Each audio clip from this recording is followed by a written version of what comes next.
How to win without fighting. The genius of Sun Tzu's strategy. Most people think of warfare as brute force. Conquer or be conquered. But Sun Tzu, the legendary Chinese strategist behind the art of war, saw it differently. To him, the greatest form of warfare wasn't destruction, it was mastery. Not of others, but of yourself, and the ultimate victory. One where no sword is drawn, no blood is spilled, and yet the enemy still yields. Sun Tzu famously wrote, "To subdue the enemy without fighting is the acme of skill." That one line reshaped how leaders, generals, CEOs, and even athletes approach competition. Because real power doesn't come from chaos, it comes from clarity. From outthinking your opponent, not outpunching them. In this video, we're diving into Sun Tzu's philosophy of winning without fighting. Let's start with the foundation of all strategy. If you know the enemy and know yourself, you need not fear the result of 100 battles. That sounds simple, almost cliche. But don't underestimate it. Knowing yourself means ruthless self-awareness. Your strengths, your weaknesses, your limits. If you're arrogant or blind to your flaws, you walk into battles you shouldn't even be in. And when Sun Tzu says, know the enemy, he doesn't mean just gather intel. He means understand what drives them. What do they want? What are their fear? What are their blind spots? This level of insight turns conflict into calculation. And when you know both sides of the board, you can often win before the game even starts. Not by overpowering, but by outmaneuvering. Think of it like chess. Those who truly know the board rarely need to flip it over. Sun Tzu says, all warfare is based on deception. That doesn't mean lying for the sake of it. It means shaping perception, making your enemy react to a version of you that you control. Appear weak when you're strong. Appear distant when you're near. Create shadows they chase while you move in silence. This applies far beyond the battlefield. In business, sports, or negotiation, the smartest players set traps in plain sight. They let others underestimate them. They create false openings.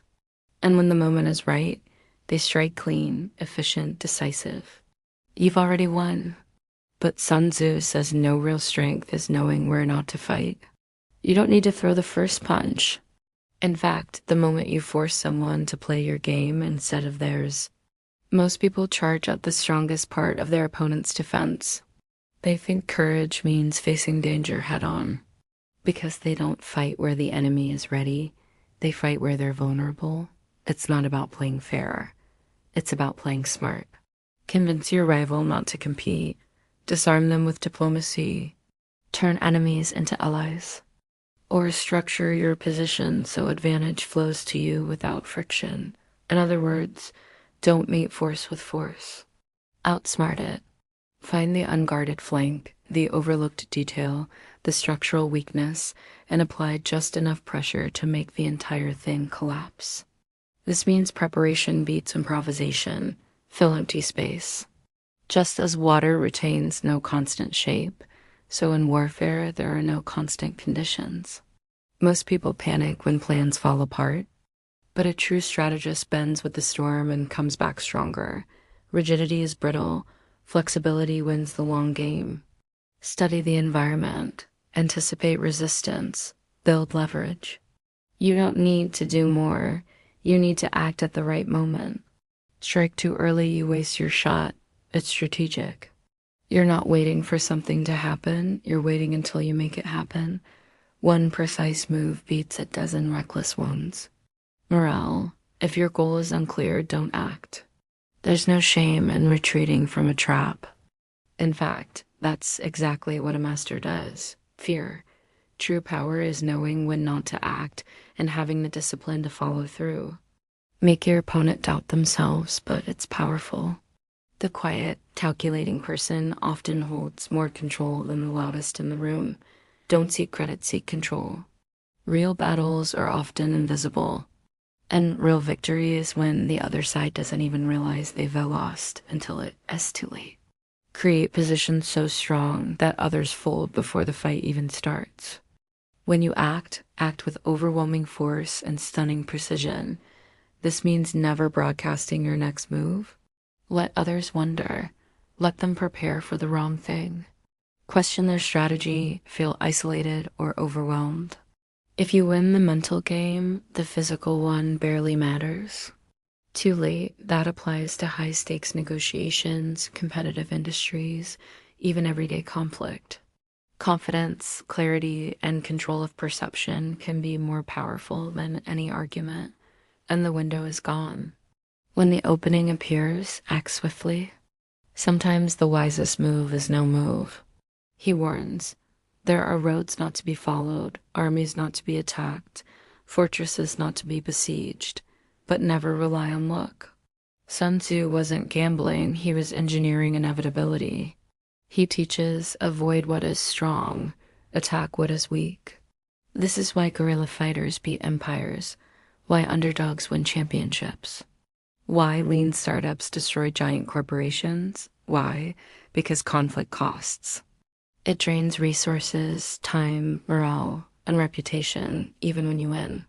To careers, to relationships, or underestimate you. A well-timed move can shift the entire balance of power. Adaptation is not weakness, it's survival. The world changes fast. Physical defeat wasn't the only outcome.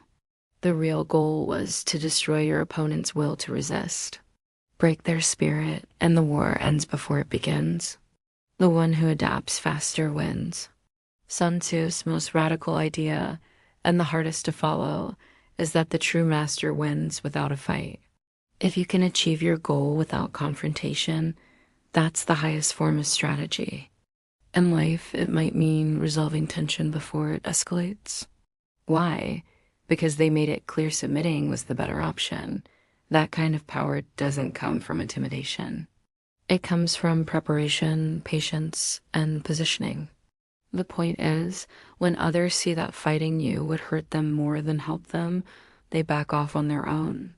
In politics, this looks like coalition building. In business, it's market positioning. The best generals in history won campaigns without lifting a blade. Victorious warriors win first and then go to war, while defeated warriors go to war first and then seek to win. To Sun Tzu, victory isn't created in the heat of battle, it's baked in long before it begins. Set the terms, pick the terrain, control the timing. If the battle is truly unpredictable, don't enter it. That's not just poetic, it's surgical. It means you should never walk into a fight you haven't already tilted in your favor. In life and business, another key Sun Tzu principle, be like water. Don't cling to fixed plans, adapt to change, flow around obstacles. He writes, this applies to leadership. Sun Tzu constantly emphasized timing.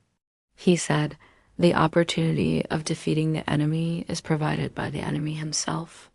That means waiting for them to make a mistake, overextend. That's why patience is not passive. To Sun Tzu, this is why psychological warfare matters confidence. In today's world, Sun Tzu was not obsessed with winning at all costs. If the terrain is unfavorable, don't fight. If your opponent is well prepared, don't engage. You win by surviving, by choosing when to engage and when to vanish. And finally, one of Sun Tzu's most profound teachings, let your plans be dark and impenetrable as night. And when you move, fall like a thunderbolt. In a world addicted to attention and visibility, this kind of stealth is rare. Sun Tzu's genius isn't about bloodshed or conquest. It's about influence, foresight, and control. He teaches us that real strength is silent. If you want to live strategically, to lead, to win, to grow, then don't chase fights. That's how you win without fighting. And that's the wisdom of Sun Tzu.